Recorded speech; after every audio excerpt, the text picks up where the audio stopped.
My dad was a soldier. He may have held several jobs at one point, but soldier's the only thing that ever really stuck. That's part of the reason that he didn't want to give it up. That's part of the reason that he didn't seek help. I mean, he did seek help, but he stopped because he wanted to get that promotion. As much as he would hate for us to say that he was a hero, he was.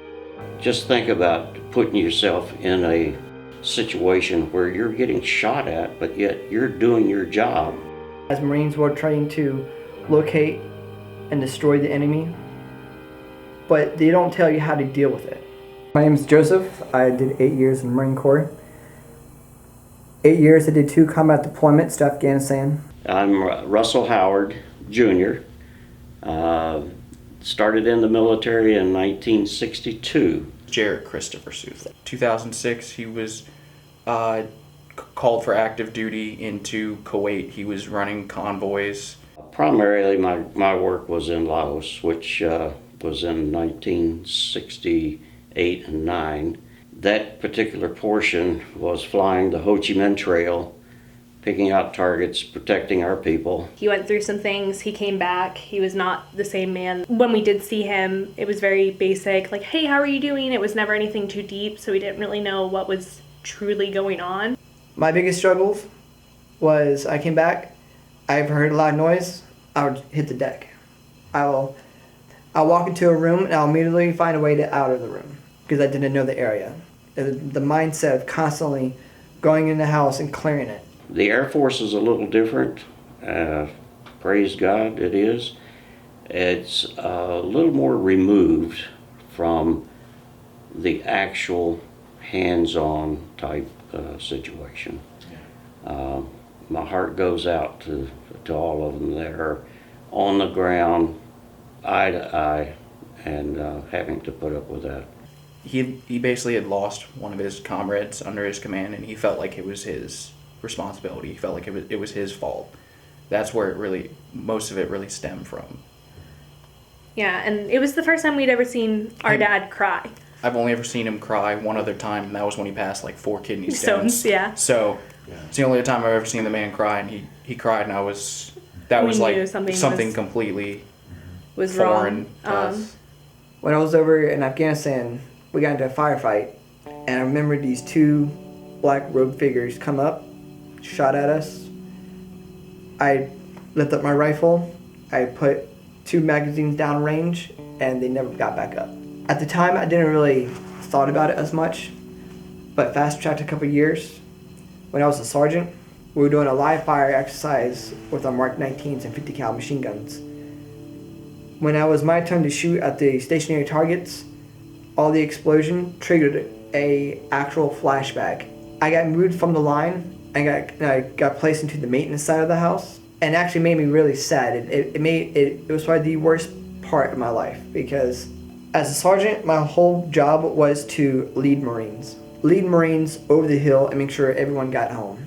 But now I'm stuck in a room with a whole bunch of tools because I know for a fact I was unfit to even lead Marines because of my PTSD, because of the choices I made of not telling the truth and not being honest with my own self. When you get back from a combat-related deployment, you take these little surveys. They ask you, have you seen IEDs? Have you seen deceased bodies and body parts and pretty much the horrors of war? And a smart person would be like, yes, I've seen that. Yes, I've seen that. I need help with this. But I wanted to become a Marine still. I wanted to re-enlist. I wanted to serve my country. Because some of these guys, if they start taking therapy, that's like a black mark to them. They can lose promotions and stuff like that. Like, because you're seen as weak. If he would have told the truth, they probably would have seen it as a weakness, and they probably wouldn't have put him back out there. But it's not a weakness, right? But it's not. No, there's nothing wrong with needing help. Absolutely nothing wrong. We get told, don't worry about it, just get over it. But whether it happens 50 years ago or 5 years ago, we relive it every day, constantly. Apparently, he had been going to therapy. The only one who knew was like my grandmother, basically. But he stopped because he was in line for a promotion and he didn't want to ruin anything.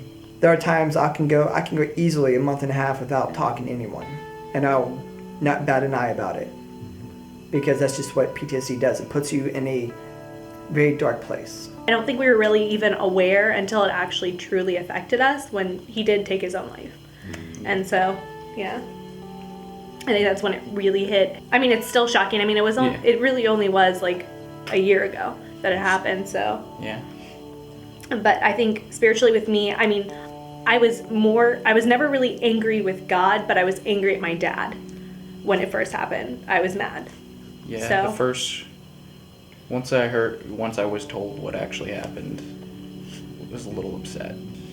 I was angry because I thought, he should have gotten help. He should have, made that effort. I didn't understand the battle he was fighting internally. Of course now, I don't have those feelings or anything like that, but it definitely was something I felt when I was first told. People say suicide is a permanent solution to temporary problems. I agree, but people who have PTSD, it's a day short of an eternity. For them, they're constantly living about it. If we could pick them out and mentor or support them not just on a Sunday, but throughout the week, I love the way I'm seeing that situation with Joe develop, because he and Matt are very close. Matthew Beagle, me and him, we exercise all the time. He's one of my best friends. Without him, I'm probably in a very dark path in my life. Anytime that we can reach out and be a support to a veteran or someone that they may not know they need the support, but you can be there for them. And I think if they find out that you really mean it, that they will reach out to you. This church has literally, and I mean literally, saved my life. Every place we went, the first thing we'd do is look for a church. Sometimes in life, you have to get punched in the stomach. And in my case, God himself punched me in the stomach and brought me down to my knees. I look back on the time in Vietnam. I had a friend that drew a picture for me without me knowing it. It was the hand holding a sphere, clear sphere, with my airplane right in the middle of it. And he said, that's God's hand protecting you. And that's what it felt like. And in Vietnam, there were several cases where if it had been left up to me by myself, I probably wouldn't have come through. It's just amazing to look back on it and see how God intervened. Maybe this video, if it just saves one person, I felt like I'd done my duty. The Chris Souza Foundation basically helps military men and women and their families who are suffering through PTSD, also Disabled veterans and veterans that are homeless as well. I think today it's a little more acceptable in society to seek help than it was like during my period of time. Don't ever be the man with the secret.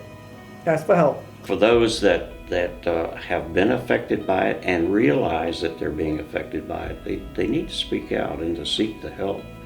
And maybe it doesn't have to be just in the military. It could be through friends, or it could be through the church and the support that we can give them. You can't make a person do something like that. They've got to want to do it. But if we make ourselves available to them and let them know that they can come to us, maybe that would be a start anyway.